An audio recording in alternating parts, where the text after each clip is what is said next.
Good afternoon. Welcome to this celebration of the life of Jim Owen.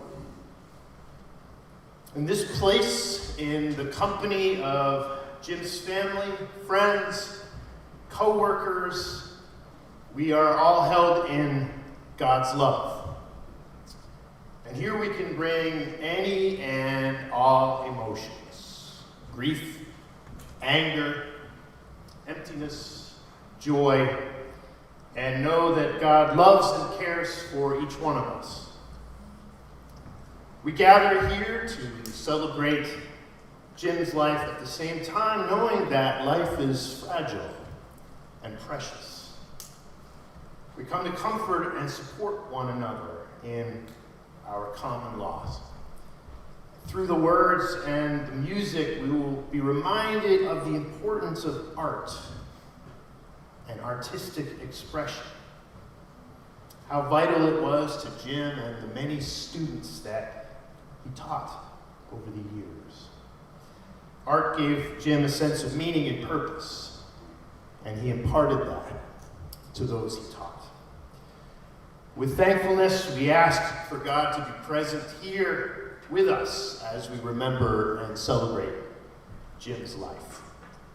I invite you to pray with me. Oh God, we thank you for the ways that you make yourself known to us. Be with us, God, as we honor and celebrate a man who was an artist, a teacher, a friend to many. Through the words spoken, the remembrances offered, and the music heard, and through the smiles, tears, and laughter shared, may we know your presence here with us. May we find healing for wounded hearts made heavy by sorrow. And may we be reminded once again that your love for us is not limited to this earthly life, but goes on and on beyond anything our imaginations can envision. Amen. Our first hymn this afternoon is number 30. It's found in the black hymnals in the pews. It is Colorful Creator.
time of words of remembrance.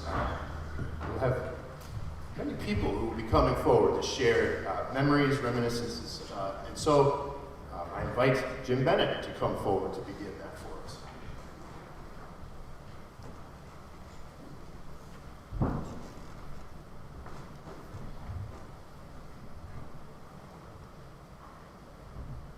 Jim would be really happy. If he was standing where I am, he would be looking out and saying, friends and friends and students and friends. What more could a man ask for when he's been having a tribute? Well, in the fall of 1957, I entered Gould Academy. I learned shortly thereafter that a new band director had taken over from Mr. Walter McCusick. Now, I had Walter the first year.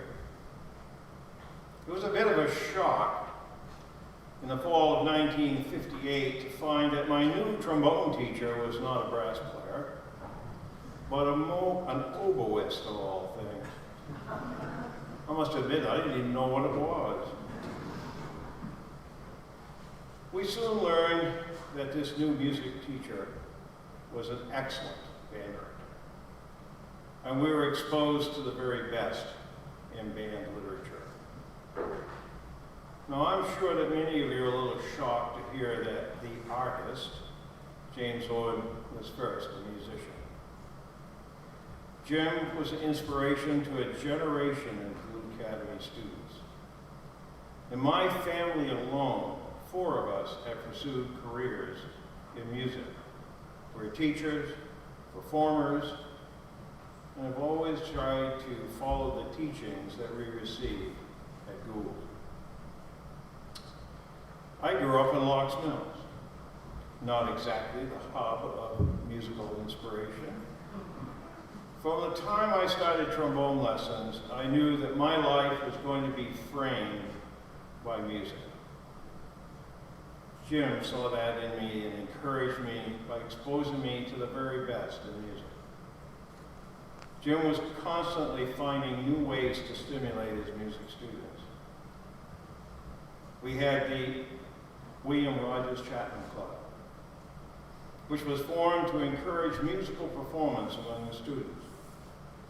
That's where I did my very first solo performances. We had a jazz band, a chorus, drama, a marching band, which I had to play in football uniform. I was a trombone player, and the concert band. Jim even took over the Brown Company Band in Gorham in Berlin, New Hampshire. And you guessed it, several of his Gould students also joined that band. More good music. And being surrounded by musicians, mature musicians, we learned. Jim was also involved in musical theater. In my senior year, we performed The Pirates of Penzance. I was a pirate king for the only time in my life. As a college band director for over 40 years, I constantly relied on my high school exposure to good band literature. Good music is indeed timeless. Each of us, as we tried to mentor in high school, had a person who inspired us to do our best. Mr. Owen was that person for me. We kept in constant contact over the years, and he was always interested in what I was doing and where I was.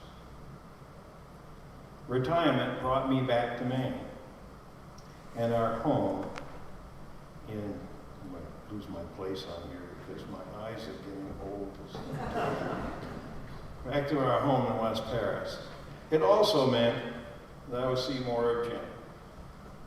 Meeting, shopping at Hannaford's, attending Gould alumni weekends, or just seeing each other at musical events. Jim fell and broke his femur and was at the Veterans Home in South Paris. While there, my tuba euphonium ensemble, low commotion, that's L-O-W commotion, performed a concert. Gaston insisted on being pushed out to hear his play. Our last meeting was at Gould Alumni Weekend last June. This 80-year-old former student walked up to Jim in his wheelchair and started to give him my name. He indignantly interrupted and said, "I know who you are, Jim." And I was put in my place.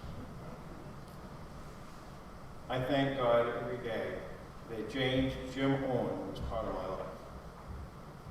He was the one who inspired, encouraged a small town Maine boy to pursue his dreams. He was with me on my tours of Europe, playing in symphony orchestras, teaching and soloing throughout the world. Thank you, Jim.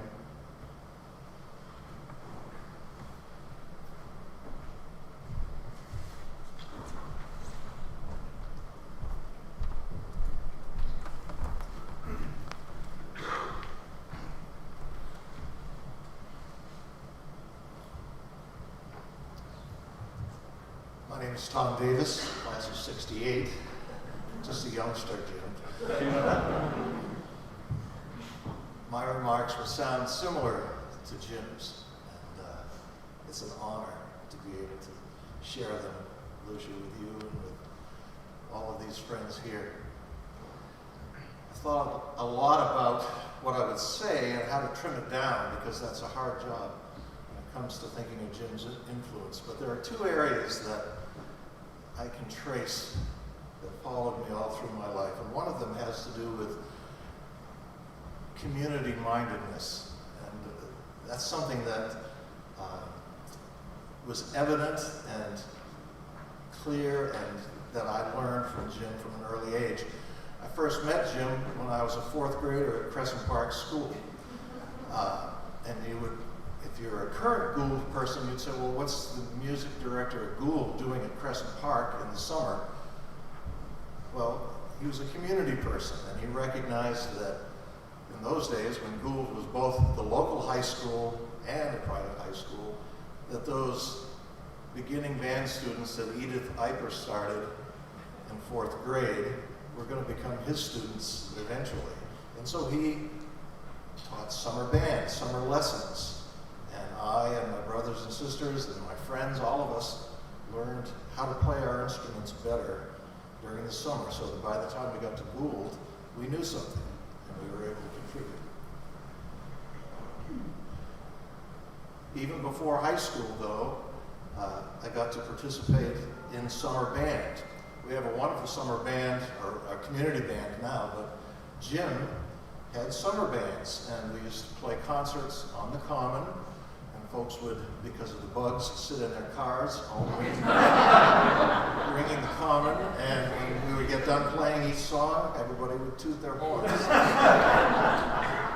And what was wonderful about that was that I, as probably a seventh grader or an eighth grader, got to play in that band alongside my father and other community adults. It was Jim reaching out to the community and seeing the resources and the interest that was here. I first got to sing in Handel's Messiah right here, under Jim's direction. I was in high school, but this was not a high school performance, this was a community performance. Folks from all over that could sing were invited, Gould students were invited, and we sang Handel's Messiah.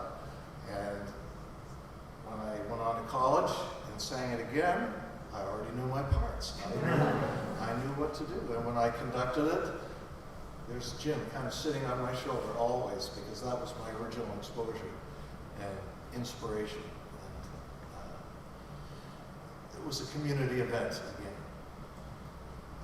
But as Jim Bennett mentioned and talked about, Jim Owen was a great music director. He was a real musician.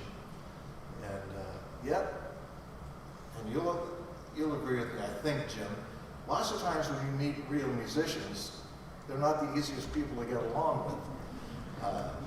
Real musicians, people with a true artistic core, sometimes can be kind of lost in that. But Jim Owen was not only a good musician, but a patient and kind teacher, and one who saw value and talent and knew how to encourage it.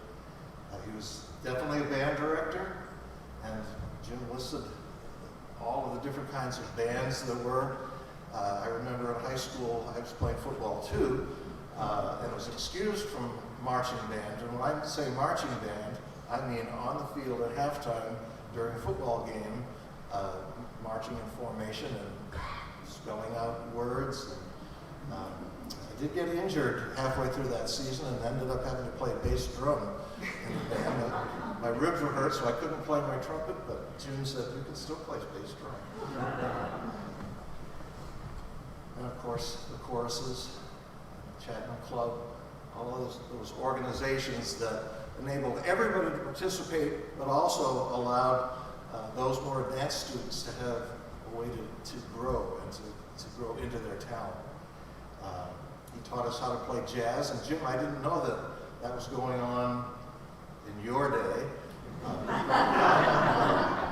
But I do remember that he found some workbooks, or some kind of workbooks that Berklee School of Music had published, and he taught us how to play big band jazz, which is not the same as playing concert music. So I think that was a stretch for him. I think he saw, this is something new I can try, and he did. Of course, the musicals that you referred to were spectacular. And Doug, I'm glad you're here because you've been a part of that legacy that's continued. And Jim McLaughlin also continues that. But we did some amazing things. And I learned a particular thing that stayed with me, and that is Jim's ability to take what resources he had and amplify them and make them work. For example, of all the musicals we did, I think the one that has stayed with me the most, made the biggest impression on me is Amal and the Night Visitors. That was my introduction, other than seeing it on TV, it was my introduction to that musical, and it just grabbed my heart. And there's never been a Christmas season since then when I haven't experienced it either by watching it, listening to it, or conducting it and directing it. It has always been a part of my life because of that exposure. But we did it because Jim was able to use Gould students and professional friends of his to come in and kind of augment the pit orchestra so that we didn't sound like a high school orchestra, we sounded like a professional orchestra. And I learned from him, you can do a lot if you think outside the box and make it happen. Jim was, as Jim Bennett said, very good at recognizing people with music talent and gifts and encouraging it. And I remember that I had the opportunity to take music theory, music composition, and music history while I was at Gould from Jim. It wasn't just me, but some other of our student body that were headed to music. He saw that and he gave us that extra push, that extra help. He judged his resources and he created excellence because he had ambitious expectations. Jim thought large and was able to draw us all into that experience. He took his work seriously, but as I said, he was patient and kind about including us in what we did. He saw the whole community as his resource, and he engaged with that. When I was faced with the decision of what to pursue in college, even though I was very much involved in music, I hadn't really thought about that as an option, but I took an aptitude test, Maggie, from a college counselor, and the test came out, you will be a music teacher. It was pretty clear. It was not equivocal at all. And I thought, wow, then that means I could do what Jim does. excited me, and that's what I did. It translated into church music eventually, but all of the same principles, all of the same learnings, they were always my guide. Jim modeled good teaching and good life skills for us. It was like he was planting perennials that would continue to bloom long after high school, which in my life are still blooming.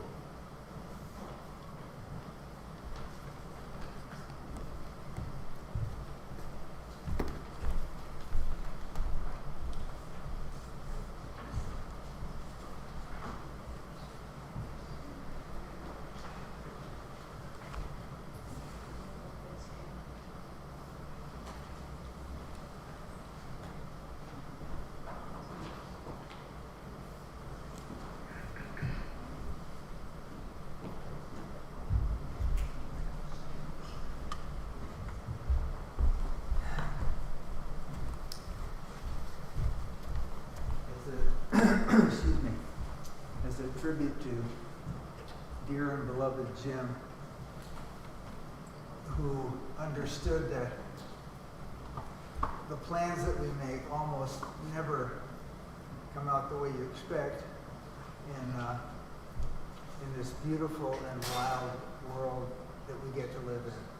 I'm going to play the two pieces in reverse order.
We now continue with our words of remembrance. I invite Tish Carter to come forward.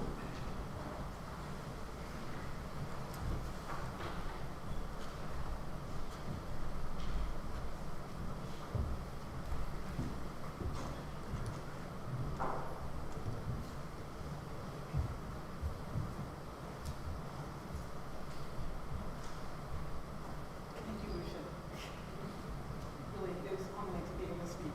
I just hope I do the guts.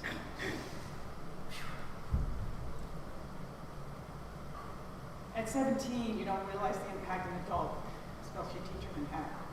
It's only later on that you realize their influence. When I was 17, I'd been playing around with the camera my dad had gotten me a couple of years prior, an Olympus Owen 1, single lens reflex. I thought it was pretty cool, and I enjoyed taking pictures of it. I would send my roll of film off to be developed, and a week or so later, a bunch of pictures would come back. On occasion, one was fair. It was something that I was really getting fascinated with, but had little to no guidance on what I was doing. Until I came to Gould. I couldn't believe there was actually a photography course that I could garner a grade. Mr. Owen was a photography teacher. In his class, we worked the slides. I learned how to develop my own slides, learned how to do a better job of framing them, got involved with taking pictures of the yearbook with another classmate, John, and became thoroughly engrossed with photography. I learned that Mr. Owen didn't just teach photography, he embraced it and was passionate about it. At one point during the semester, he brought out this piece of plywood that had 2 individual slide projectors screwed down on it. Each projector had its own slide mechanism on it that would allow you to manually bring a new slide onto the screen, while the other slide from the other projector was still on the screen. If you maneuvered the 2 slide projector mechanisms correctly, and the pictures complemented each other from the 2 separate projectors, you could, sometimes, create a 3D image. He said this was diaporama and was becoming a new art form. I know, with today's technology, this seems totally obsolete, but this was the mid-70s. Honestly, this was so cool. 3D from slides. It was incredibly exciting and motivating. I remember when we were putting together our final slide decks for class, he suggested that we draw a diagonal line across the top of the slides, so that if it did fall out, for whatever reason, you could quickly put them back in order, without having to look at the number or the slide itself.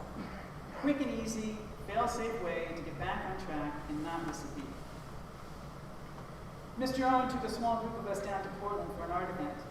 I can't remember where in Portland or for what, but I do know that we, as high school students, showcased what we were doing with the diaporama work.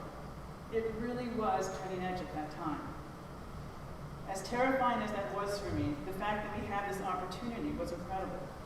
The fact that Mr. Owen thought what I had to show was worthy of participation left me awestruck. I should mention that I do recall one of my slide decks being bumped and having to scurry and get the slides back in order before it was my turn. Thank goodness I listened to Mr. Owen and had put that diagonal line on the slide deck. Needless to say, the next semester Mr. Owen taught glassblowing. I, of course, took it because Mr. Owen was teaching it. I only recently learned from Lucia that the glassblowing course was a limited edition and only happened for a couple of years. I am truly grateful that I had the opportunity to take that class. I learned that glassblowing is wicked hard. For every piece of glasswork that may have made it out of the glow of the fire, at least for me, there were a dozen or so that were whacked off by a tool to be melted back down because it didn't quite work out okay. I think Mr. Owen was a bit ahead this time with the idea of reduce, reuse, recycle. I understand you use a similar method in the pottery shop, too. And Mr. Owen would, with nearly every class, issue the fair warning, do not inhale when you have a pipe near your mouth. I never had a teacher like Mr. Owen before or since. He didn't just teach. He taught from his heart and could really see that he enjoyed working with the students and sharing his knowledge. It didn't seem like it was a job to him, but truly something that he loved and was eager to share. Graduation came. My photos and slides were packed up. Life happened.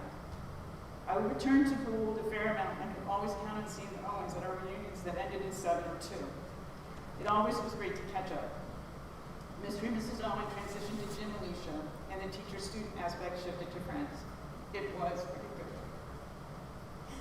In one of my many conversations with Jim and Lucia over the last 20 plus years since I've been back home, I mentioned that I had an MGB in one of them. Apparently, Jim also had an affinity for MGBs. Who knew? That started a few adventures with Jim, me, and the MGB. I had no idea the depth of knowledge that Jim had of the back roads of Western Maine until we started our gallivanting. One time we started in Stoneham and ended up, after multiple, turn here, turn there, make a left here, make a right there, and about an hour and a half later at the Kankamangas Highway, all via back roads. I have no idea how that happened and could not repeat it on my own for sure, but it was wicked fun and a treasured memory. I also learned that the spot we stopped at along the Kankamangas Highway was one of his favorite views. I ended up moving multiple times before finally getting back to Maine. My box of photos and slides from Gould came with me. Some things were lost in moves, but never that box. And never my final slideshow with the diaporama board that was set to Simon Garfunkel's Sound of Silence. It always reminded me of an amazing teacher who taught me so much, not only about photography, but what it means to be passionate about what you do with your life. When Lucia called to share Jim had passed, I went back to my box. I thought there might be some pictures of Jim that she hadn't seen that she might draw, and there were. I also came across my 2 slide trays as well. Some of the slides had fallen out in many moves, but it didn't take a moment to put them back in order. I just had to follow the diagonal line, and voila, all was copacetic. I was fortunate and grateful to be able to share with Jim over the past few years how much I have benefited from his expertise and his passion. Being passionate in my own career has been a cornerstone for me, which I directly attribute to Jim. I also want to take a moment now to thank you, Mr. Owen, on behalf of all the students whose lives you have impacted and changed, because of the amazing teacher you are, who took teaching to a new art form, who taught with your heart and passion to inspire so many of us.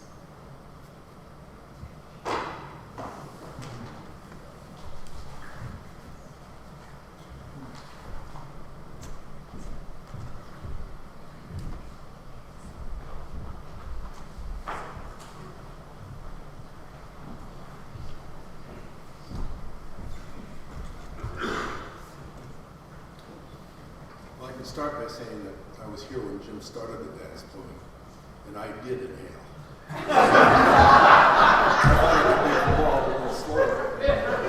I think that's probably why one of the other students not to.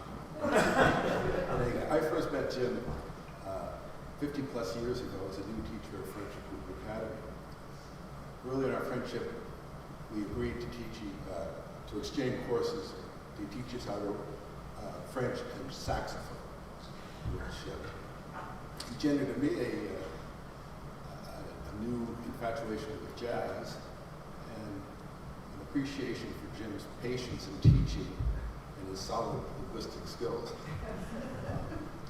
We had a lot of fun, a lot of excellent adventures for a few years, overseeing the Thunderbird dormitory, sailing the coast of Maine with students enrolled in Gould's Outward Bound program, getting the devil out of a true heat can, and enduring an extraordinarily unsettled anchorage at the Bahamas at night, where a variable gusty wind sent the boat careening in one direction, only to snub with a jolt to the anchor and rapidly take off in another. But among those events, there was one that stood out that really, cemented my appreciation or admiration for his ability to orchestrate through understated humor and really an inspiration, exquisitely unforeseen and fun occasions. Late one spring, after exams, before graduation, I found myself on the wrong side of my department head, Jacqueline Margarita, who could be a worthy adversary if she thought it necessary. Somehow, I've fallen behind and not turned in my grades and comments in an hour. When I left our meeting, I finally truly understood the meaning of la vie en humanité, the dregs of humanity. And I was well and truly included. Leaving, she admonished me that only if I finished everything the next morning would Western civilization survive. But it was late in the afternoon. Jim and Lucia invited us for dinner, and I wanted to be anywhere but where I was. So when we arrived, Jim made it customarily or appropriately rude remark about how I looked. I explained to him the situation, and he observed in the words of old legend Frank Vogt, this could be a two-bourbon night. So he said, he asked me to take a lawn chair out to float. And I said, oh, this will be fun, have a drink with Jim on the float. He followed me with an outboard motor and a claw hammer. A little confusing since the motor was nowhere to be seen. He then, using the claw, removed an edge plank of the float in order to set the motor down and attach it to the float's newly minted makeshift transom in the traditional manner. Lucia then appeared with a thermos and a plate of elegant canapes, all perfectly prepared and presented. Jim cast off the lines of us to shore, and we slowly headed out towards Kuwaitan's main channel into an archetypal May evening. Exuberant trees, rocks, mountains, sky, all reflected in still lake water, all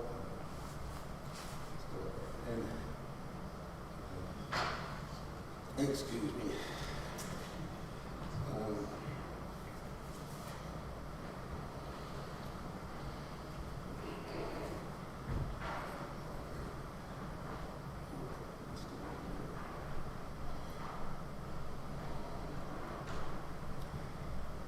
Into channel twilight, all reflected. We can't hear. You can't hear. Mic. Hello? Is that better? That's done. Up? Or? Oh, no. Now I can hear myself. That's a good one. Well, we were going out into Kuwait's main channel, into a archetypal main evening.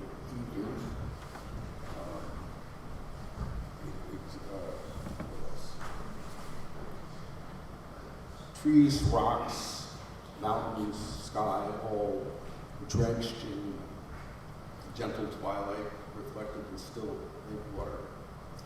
I mean, this was an amazing situation for me. I mean, the French have a term, paysage intérieur, or your interior landscape, used to describe inner emotions, moods, feelings towards life. My interior landscape had absolutely and unequivocally changed for the better. What a pleasure to be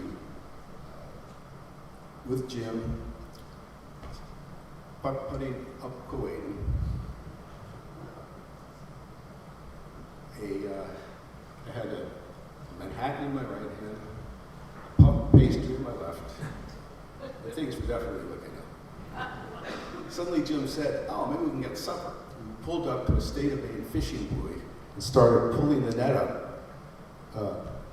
Jim started pulling the net up, and all sorts of fish were there, but no salmon or trout. So he said, well, chicken will have to do. So we turned around, we headed back towards the camp, meandering slowly, enjoying Manhattans and canapes in a traditional manner, discussing personal identity, existence, and the essence of things, to the camp, and to the chicken will have to do dinner. And what a dinner it was. Poulet au mousse, a culinary home run by Jim, a great evening of fine food, great company, warm camaraderie. I think the evening had a calming effect on the cosmos, because when I ran into Jacqueline the next morning, She asked me how my comments were coming, and I said, well, nervously, they're coming. She said, oh, no, don't fake bad, don't worry. If you get them in by this weekend, that's fine.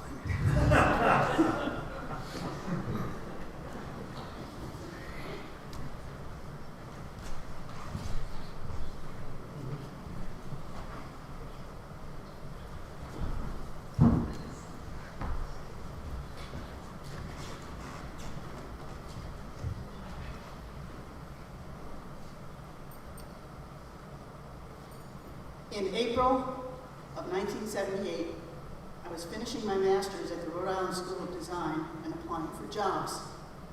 This is sounding an awful lot about me, but don't worry. Jim Owen enters the scene quickly and stays for a good long time. I was invited for an interview on campus. My contact person, Mary Dyer, the art teacher I would be replacing, told me that if Jim Owen was remotely interested in hiring me, rather than going to the dining hall for lunch, he would invite me to his house for lunch and to meet Lucia, and the two of them would size me up. A week later, in a borrowed car, I drove from Providence, Rhode Island to Bethel. At some point, after a tour of the art cottage, Jim said, let's go down to the house for lunch. I'd like you to meet Lucia. Lucia and I talked about tomato seedlings, and I got the job. Jim was the potter and the silversmith and glassblower. I was assigned design, drawing, and printmaking. Design was a magnificent course created by Jim. It covered basic two-dimensional principles and included a series of problems to solve in black and white and color. Jim taught one section of design with me watching, and then I taught two other sections on my own during the first semester. Every afternoon, about 5, I would head over to the Owens' house, and standing in the kitchen, I would very earnestly go over everything I had done in each class, how that had gone, and what I had assigned for homework. He would lean against the kitchen counter, listening. I would go on and on, the New York City girl that I was, filling the space with details. Jim, the seasoned educator and Yankee, would listen, occasionally nodding his head. And then when I stopped for a moment, he would say, sounds good. Would you like a Manhattan? In those early days, I did not know what a Manhattan was. I said yes. Drinks were served at the Owens in Jim-made ceramic tumblers. Every afternoon, we repeated this process, each of us having a Manhattan in a dark earthenware mug. For weeks, I ended the school day with a pop with my boss. Experience has taught me that this was the very best form of mentoring a person could have. He certainly wasn't ignoring me. He was in and out of my classroom many times a day, just wandering around and watching, and the end of the day ritual allowed me to put it all together out loud. That kind of mentoring probably doesn't exist anymore, replaced with formalities and endless meetings, and worst yet, no Manhattans. But it was the genius of Jim Owen, put a degree of trust in a person and let them run with it. Even after he retired, you could count on Jim showing up anytime and walking through the studios, just checking in, with the smell of a just-enjoyed White Owl cigar on his coat. Jim's teaching style could best be described as driven by curiosity, figuring things out without allowing preciousness into the equation. Critiques were fair and helpful.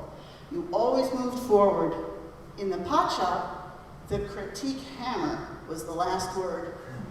If your work was not up to the standard everyone agreed to at the beginning of the course, it was dealt the blow of the critique hammer. No one complained. You realized that there was a standard, and some pots were not worth the glaze and the kiln time. You got better and were proud of yourself and your efforts. Jim rarely came right out with advice, taking the subtle approach, true mark of an excellent educator and colleague. Two phrases which he used often to me were, "Stick with me, kid, I'll get you out of the chorus." And one which irked me for the first few years, "I've been doing this since you were in," and he loved saying the word just like this, "diapers." Jim often spoke of a potter named Bernard Leach.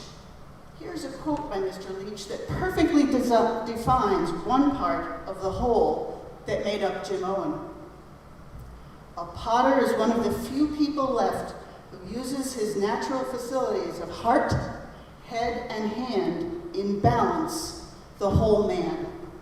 He is a way of life. Good pots require the ardor of vocation and the devotion of a lifetime."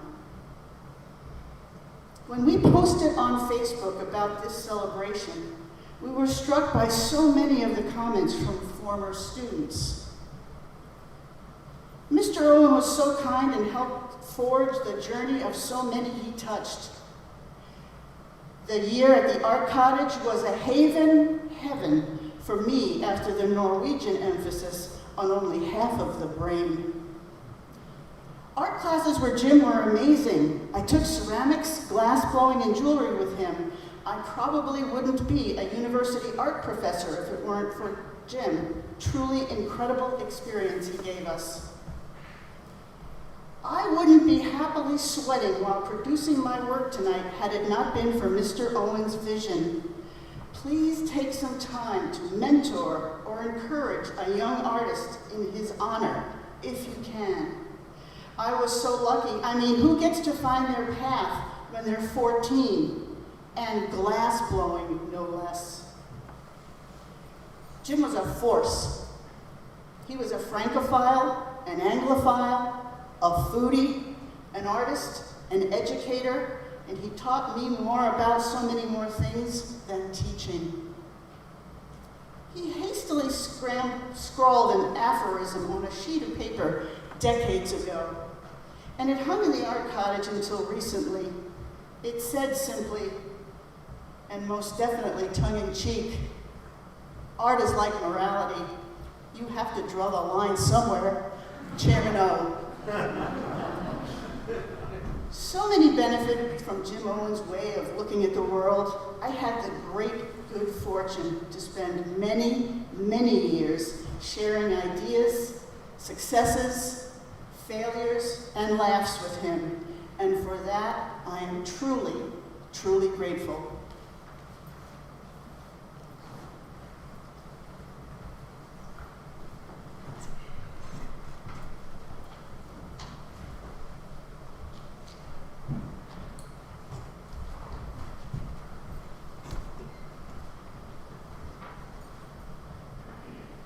Jeffrey, can you hear me?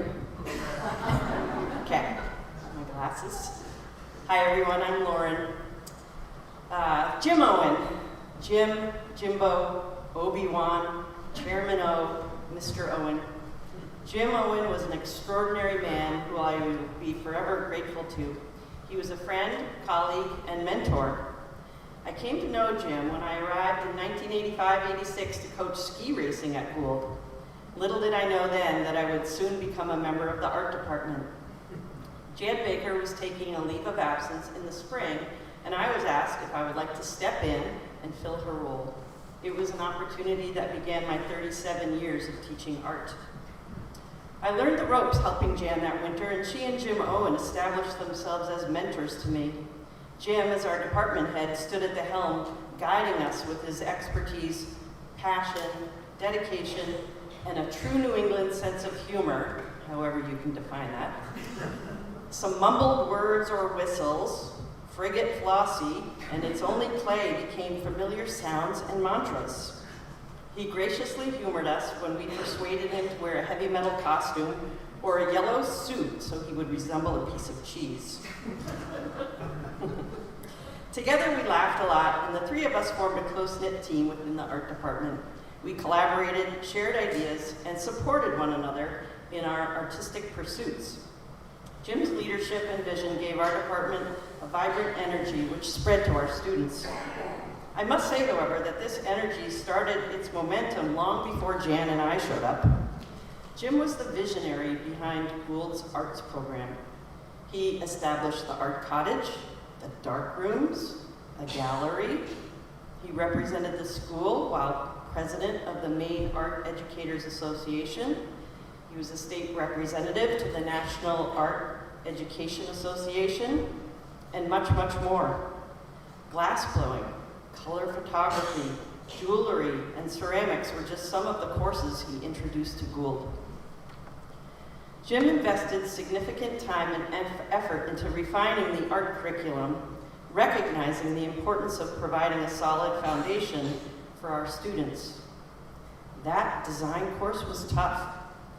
Who knew that drawing boxes and cow skulls were also ways of teaching problem solving, cultivating fine motor skills, honing concentration, and promoting follow-through?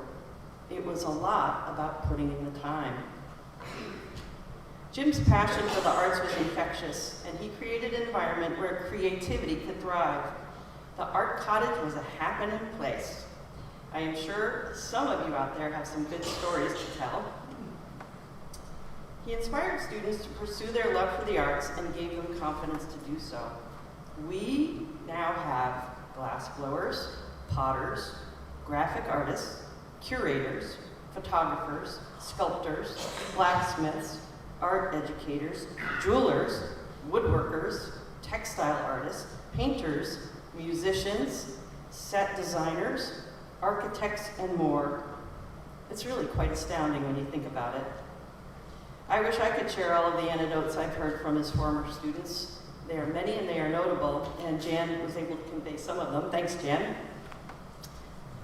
So Mr. Owen was an inspiration in many ways. As a new teacher, he welcomed me into his classes and shared his ways of teaching. I learned how to make jewelry and throw pots. It was Jim and Bill Clough who encouraged me to learn about blacksmithing and introduce it as a new addition to our art curriculum. Moreover, Jim introduced me to the Haystack Mountain School of Crafts, which opened up a world of being a lifelong learner. Jim attended many workshops there and recognized the importance of continuous learning and set an example for us all. He constantly expanded his skill sets through the creation of his own artwork. He was a talented potter, jeweler, photographer, cook, metalsmith, along with other arts. It was an honor to host an exhibit of his work a few years ago. Those of you who came to it can attest that it was truly impressive. Jim and Lucia traveled and experienced the world, always bringing new perspectives to the classroom. He really was an advocate for embracing new ideas and brought energy to inspire his students. Jim was a mentor, a teaching style he firmly believed in. He viewed the studio as a space for collaboration and teamwork, embracing a model similar to a master working with apprentices. To see that pottery studio in action was quite something. Kids plugging clay, firing kilns, making glazes, cleaning, and more cleaning. Together they were in it, all working toward a common goal. Jim generously shared his knowledge and experiences, offering guidance in a way that, as one student recalled, commanded respect in a slightly intimidating way. He provided constructive criticism that pushed her to achieve her best work. She went on to study art at RISD and is now a professional jeweler. His ability to offer guidance with both seriousness, gentleness, which Marion True Gehring would be proud of, sorry, inside humor, and a touch of humor was a testament to his professionalism, charisma, and deep care for his students. Just imagine the number of students that he taught over his 40 years at Gould. Then, after 40 years, he retired. I got such a kick out of the moments when Mr. Owen would unexpectedly visit the art cottage. It always brought a smile to my face when he would stick his head in the classroom door. I would always stop what I was doing and introduce him to my students. I wanted them to realize the significance of the man they were meeting, so I usually hammed it up a bit. Do you know who this man is? Was my typical start. I believe he enjoyed the theatrics of it all. His unannounced visits were not just about checking up on me, they were about checking up on his legacy. He was always there to offer support and encouragement. He and Lucia showed up for every art opening and art event Gould hosted. That kind of presence and support is truly special, something that not everyone gets to experience in their workplace. It made my time at Gould feel like family. I deeply miss that sense of belonging and his constant presence. However, I take solace in knowing that his spirit lives on. Jan, Jim, and Lucia loved cooking good food. I was a dining hall kind of girl. But I get it now. A cook prepares a meal to nourish and make you feel good. There's a transfer of energy through it, a connection that gets into one's soul. Jim was a master chef in that regard. One of the greatest joys of my life is witnessing how the lessons and values Mr. Owen fed to me have been passed through to my students. He is a part of their hands, their minds, and their souls. His essence is intricately woven into the artwork they create now. How great is that, and what a meal. For all of this, I'm grateful. Grateful for the memories, the lessons learned, and the lasting impact of Jim's mentorship and friendship. His legacy will always inspire me and guide me as an art educator. I'm honored to carry the spirit he left with me, and I hope his torch will continue to be passed on through the generations of artists now in our midst. It is often said that it is the people who define the spirit of a place, and Jim Owen left an indelible mark on the institution of Gould Academy for many decades. Thanks for everything, oh great Obi-Wan, Chairman O, Jimbo, Mr. Owen, Jim, we love you.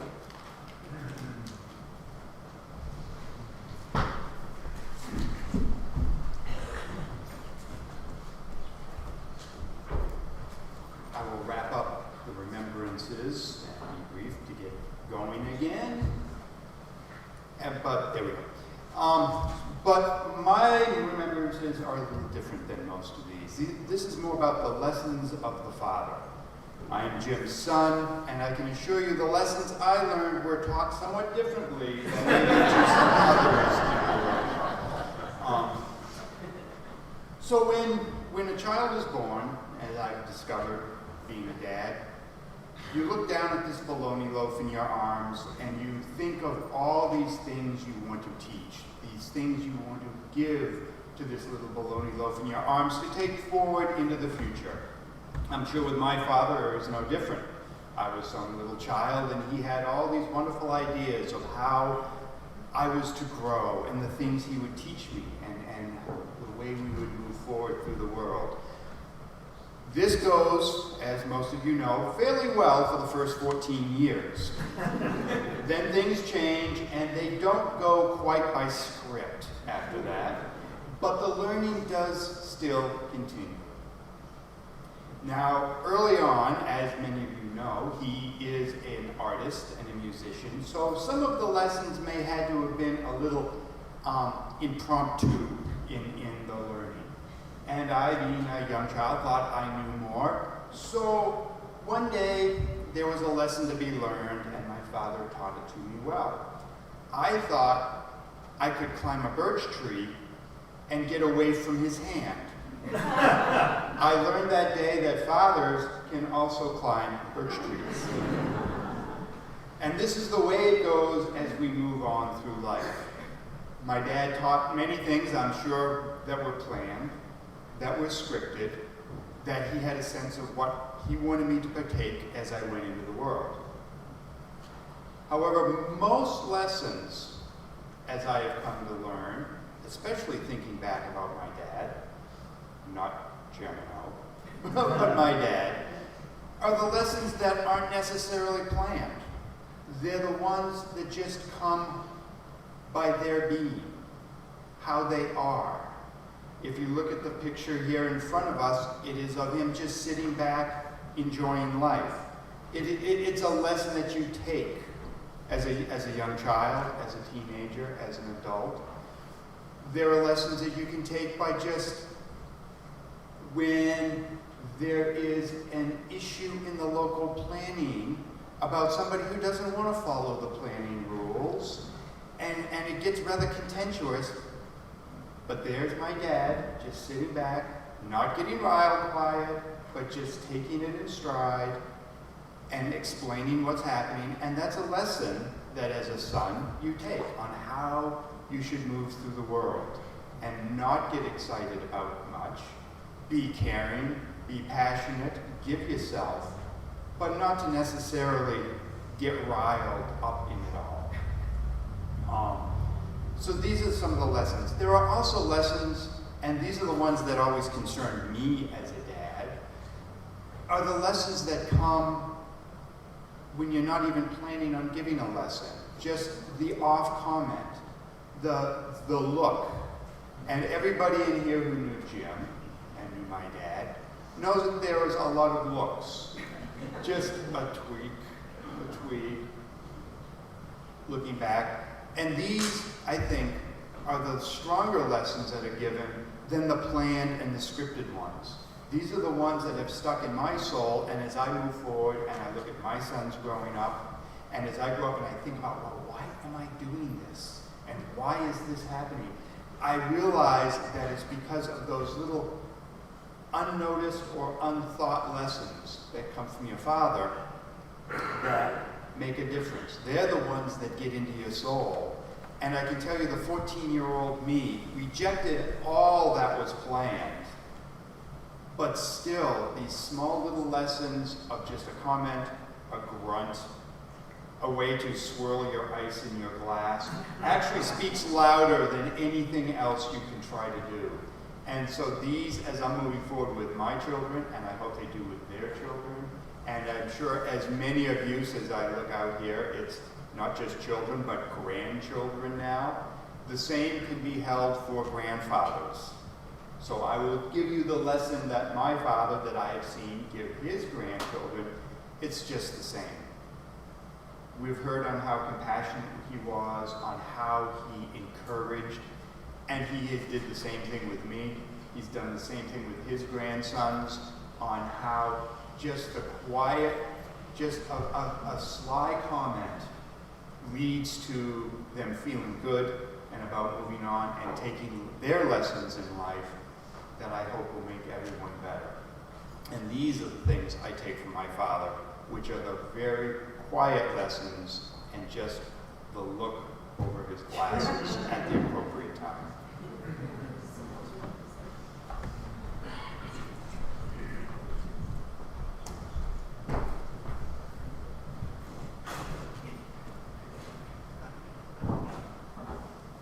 I want you to know that I didn't cross-reference any of the comments people made. So, we've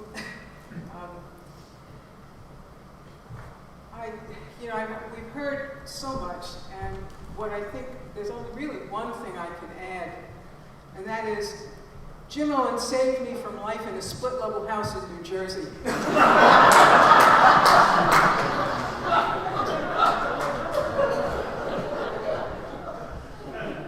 we're here to honor Jim, we should start with yet another accomplishment. Today would have been our 48th wedding anniversary. We made it to 47 and a half years, no mean feat. We were married on top of a mountain in Vermont, owned by Peter Wendland, Jim's oldest, in more ways than one, friend, who is here today. Their friendship goes back to the 60s at Haystack. In addition, his three daughters, Wanda, Tiana, and Marjorie, are here with their husbands. They were our bridesmaids, and Mac and Nancy Davis came. I think most of you know that the last few years weren't particularly kind to Jim. Part of the difficulty was that it distracted him from the richness and accomplishments of his influence, not to mention his art. To those of you who spent time with him and cared so much about him and me in the last year or so, thank you profoundly from both of us. His greatest regret remained not being able to get into his studio, and I think he died not planning to, because he still had things he needed to make. So let me start with some things you may not have known about Jim. When he was a little boy, his older sister called him Cricket. Throughout high school and college, he seriously considered becoming an Episcopal priest. He admitted to me that perhaps his vocation had been tied too closely to the fact that the priest who was his mentor drove a British Racing Green MGB. In college and the Army, he was proudest of his car, a Ford Model A, that he had to almost completely rebuild. It was the only car he could afford. And every time we drove through Pinkham Notch, he'd point to where he had run out of gas or clutch. At summer school at UNH, he connected with a voice teacher, and he briefly considered a career as a professional tenor. The same summer, studying set design for his theater work at Gould, he was cast as Laertes in Hamlet. My mother adored him. He taught me how to love opera, especially tenors, how to look at art, how to fly fish, and how to cook short trout. At Haystack one summer, he took a poetry writing course from William Stafford. He wrote 2 novels. They were fantasies, full of imagination but short on plot, sort of C+, B-. But he wanted to see what it was like to write them. He always said that one of his happiest times was when he lived in France for 2 months on sabbatical, and Pat and John came. We kept a small sailboat on Deer Isle for many years, and then we kept one on Lake Champlain. He often said that his epitaph should read, "He was always 4 hours from his boat." He cast his daughter Patricia as one of the children in Amal and the Night Visitors, and he cast Snuffy, his basset hound, as King Pelinor's dog in Camelot. He and Frank Vogt used to make beer. They called it Owen Brown. He was chairman of the appeals board in Stoneham for a number of years. They didn't meet often, but when they did, they did the fireworks. His most significant accomplishment came when the new owners of Evergreen Valley wanted to put a marina on Cold Brook, where it ran through the property. This would have opened up unregulated powerboat access to Keezer Lake. His meticulous reading of the shoreland zoning ordinances enabled the planning board to deny the request. When he painted, he always kept a small saber saw nearby. After he worked on a canvas for a while, he was perfectly capable of taking the saw and cutting out the part of the painting he really liked and tossing the rest. Jim's legacy is in a lot of us who became artists, musicians, writers, photographers, and in any of us who bought his trick, who bought what happened in the glee club or band or stage or the art college. So what made him the Pied Piper? I could spend the rest of the time reading what his former students had to say about him, but Jan already did that. So I just one to add to what she said, and this is from Garrett Silliman, who is now an archaeologist. Mr. Owen played old Herbie Mann tapes in the silver shop and used to pull a big lighter out of his pocket to light the oxyacetylene torch. I loved his humble pedagogy. You can't teach art, I'm just here to show you stuff. The simplest answer to his influence may be that he had an insatiable hunger for learning new things and trying really hard ones, doing what couldn't be done. And he invited kids to go along. He wanted to hook them on what he loved. As I understand it, he loved telling his music students that the worst thing anyone could say about them was that they were good for high school kids. He did amazing things with those high school kids who didn't know they shouldn't be able to perform things like Brahms' Requiem or Handel's Messiah. He actually rescored Amal and the Night Visitors so that his musicians and singers could perform it. I'm sorry I arrived on the scene too late to have experienced his music program. I came after Telstar had been built and Gould enrollment plunged. But I came in time to see what happened to the art program after his life-changing experiences at Haystack. There was a democracy in how he taught pottery or silver or photography or glass blowing or drawing or painting or blacksmithing. When you walked into the art cottage, you stopped being just a high school kid. You became an artist apprentice to another artist who would teach you everything he knew if you wanted it, but you had to work for it. He was bound by the same rules his students were. creativity was a bad word. Creativity, he knew, came from the encounter with the medium and the way you, as an artist, understood the rules the medium established. He called it craft. He used to tell his pottery students that if they could throw a 12-inch cylinder, they'd get an A. I don't think anybody ever did. He challenged one of his silversmiths, who went on to be a professional jeweler, to make a complex silver chain and said it would take 2 weeks. The student did it in 3 days. Another of his students has said that Jim was the first adult who took her seriously. Another, a professional potter for 40 years, flunked pottery in the school she attended before coming to Gould. And another got hooked on glass blowing at 14 and says it saved his life. Jim's mantra was it's only clay. How wonderful to learn, for kids to learn that just because they made something, it wasn't precious. He really did grade final pottery work with the reject hammer, which he used on his own work as well. Imagine parents utterly freaked out by what he was doing to their children's creativity. It's only clay has real resonance as a philosophy. It prevents you from taking yourself too seriously. It allows you to make mistakes and learn from them, and to discover that the process can be much more important than the product, which can always be recycled. A life-changing experience almost as meaningful as Haystack happened in summer school in Wales in the early 70s. Jim signed up for a color photography course because he wanted to teach it with Sir George Pollock, who, with a friend, was reviving the modern Victorian magic lantern show as Tish described. Jim and George became fast friends because of the terrible food in the college, washed down with the best Welsh claret. George came to Gould for workshops. Jim began to make slide sequences, as you heard from Tish. I did some photography, but was better at the script writing. Together we made a series of these sequences put together as the New England Suite and performed it on tour in England in the early 80s. I always thought it was a shame that the art form was, and still is, though now it's totally digital, which is why Jim stopped doing it, that the art form was, in fact, an interesting backwater. In fact, we used to joke that if we stayed with it, we would invent the motion picture. But when Jim assigned making slide sequences in photography class, getting kids to put together a series of pictures they had taken that made sense visually, it became a very important way of teaching about visual ideas. Well, in whatever he taught, Jim was always an artist, helping kids become artists, because he believed profoundly that you had to practice not what you preach, but what you teach. And if you think that was just how he was in the classroom, you should have been living with him. I was the verbal one, the English teacher.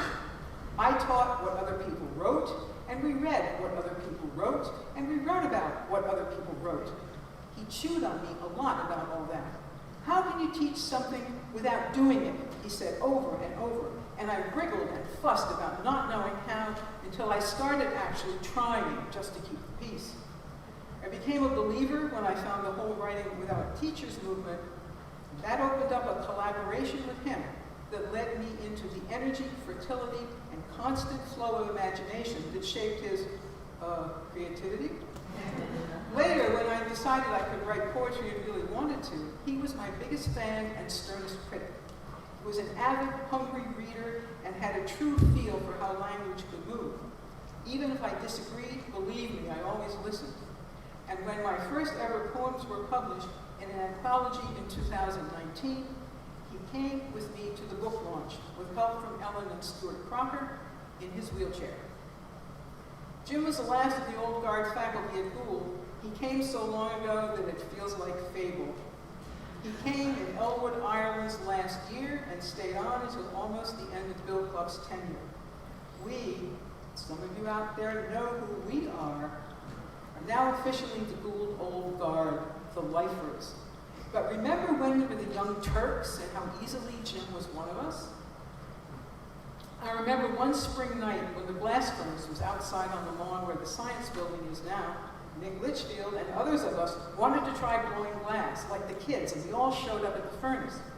I can't remember exactly how Nick did it. He had a gather on the end of his blowpipe and maybe was trying to do who knows what. But suddenly a ball of red-hot glass went soaring over everybody's head, And when I think of those early days, that's what I see, that ball of flaming energy. There was nothing we young faculty couldn't do, nothing that Jim Owen couldn't make. Hot glass, a raccoon kill made out of a garbage can, wet clay firing with Jerry Williams, Jell-O prints with Fran Merritt, clotheslines dyed and flying from Dutch's office window. The energy was unquenchable and palpable. These were the days of what's good for Jim Owen is good for Gould Academy. And they were right. He was right. The art department, Jim, Jan, and Lauren, produced excellence that only innovation and high standards can produce. Did they ever have fun doing it? Some of us do remember the heavy metal assembly. The only reason Jim retired was to help his son build his house in Utah.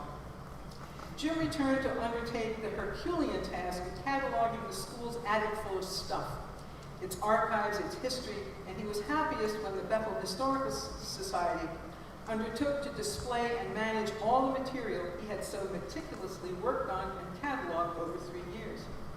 The first day he walked into the old dining room in Garrett after starting on the school archives upstairs in Hanscom, he got a standing ovation. Encountering Jim was to encounter his wit. He was probably the funniest person I've known, not because he tried, believe me, but because that's how he saw the world. Never straight on, always at an angle, upending the expected, a little askance, a lot understated, a lot askew and ironic. It was always a night at the Improv, and I wished I had a tape recorder.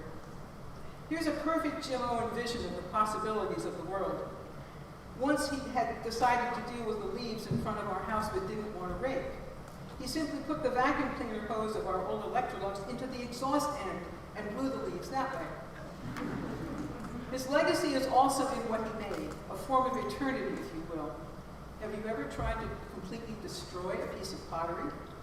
Pottery is, after all, what's left of a civilization. Jim used to toss broken pots into the lake, happily imagining the day some future archaeologist would find the shards and puzzle out the ancient craftsman's life. The pottery, jewelry, the occasional paintings are all around for almost ever, I think. But Jim's greatest legacy lives in those who taught and anyone who benefited and grew and became better at anything, unafraid of failure and delighting in possibility because of him.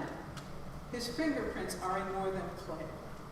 I'd like to finish by reading 2 of my poems. They're about Jim and me, and I hope I'm allowed to do this because we were, after all, one another's best, except when we weren't, for an awfully long time. 12th anniversary, doing the work. Put on the dead, or Janice or Jimmy, I say. You've pulled the ceiling down. I've vacked up the pine needles, acorns, and mouse shit. We've laid bare the bones of the old camp living room. It's time. Together today, we'll sheetrock that ceiling 14 by 24 and figure out the aerobic, acrobatic art of lifting and holding over our heads each panel 4 by 8. First try, we heave the panel high across 2 ladders. You unholster the drill, reset it for screws, and true, the panel end I hold tight against the stringers with a gizmo, a long-handled brace you invented yesterday. And pow, pow, the first screws go in. Take another little piece of my heart, oh baby, sings Janice. Who knew the pieces of our hearts would be whole again in each other? Pow, pow, more screws go in as I move the gizmo. This new ceiling, our best work yet in this house. In one day, flat out, we tape, mud, and sand. I assume you'll want the gesso now and the colored tempera later. We stand on my desk in the corner and bend over almost backwards to reach up and sign the work. In the mood. On that late, cranky winter afternoon, you sat downstairs with a cup of coffee on the tray of your walker, while I rummaged upstairs looking for my glasses. That afternoon, a blank book for both of us, I came back downstairs with dregs of cold tea and a mug I left. Nothing more important, no secret message in the tea leaves, no hint of how to connect again in our own waning light. But when I took off my glasses and slid over the arm of your chair into your lap, it was as if a plug, electric and 3-pronged, got jammed into some hidden power source, and I expected us to leap up out of the prison of our bodies with our terrible knees and dance. Our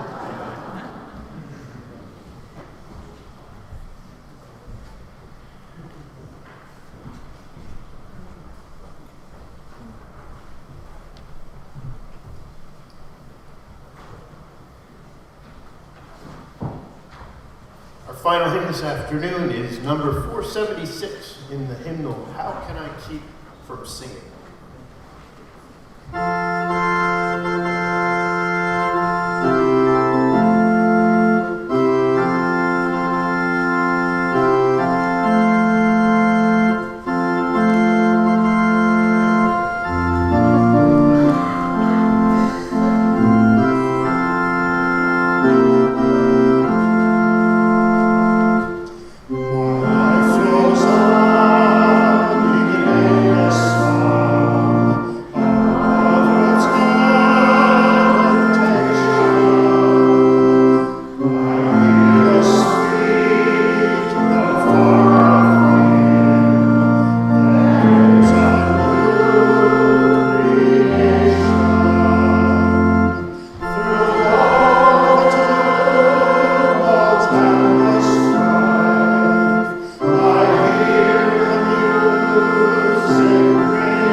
celebration continues as all are invited to a reception in the dining room of Ordway Hall immediately following the service. Now for the benediction, I'd like to share, this is a prayer for artists. It's from Prayers of Our Heart by Vienna Cobb Anderson. Bless the creators, O God of creation, who by their gifts make the world a more joyful and beautiful realm. Through their labors, they teach us to see more clearly the truth around us. In their inspiration, they call forth wonder and awe in our own living. In their hope and vision, they remind us that life is holy. Bless all who create in your image, O God of creation. Pour your Spirit upon them, that their hearts may sing and their works be fulfilling. Amen.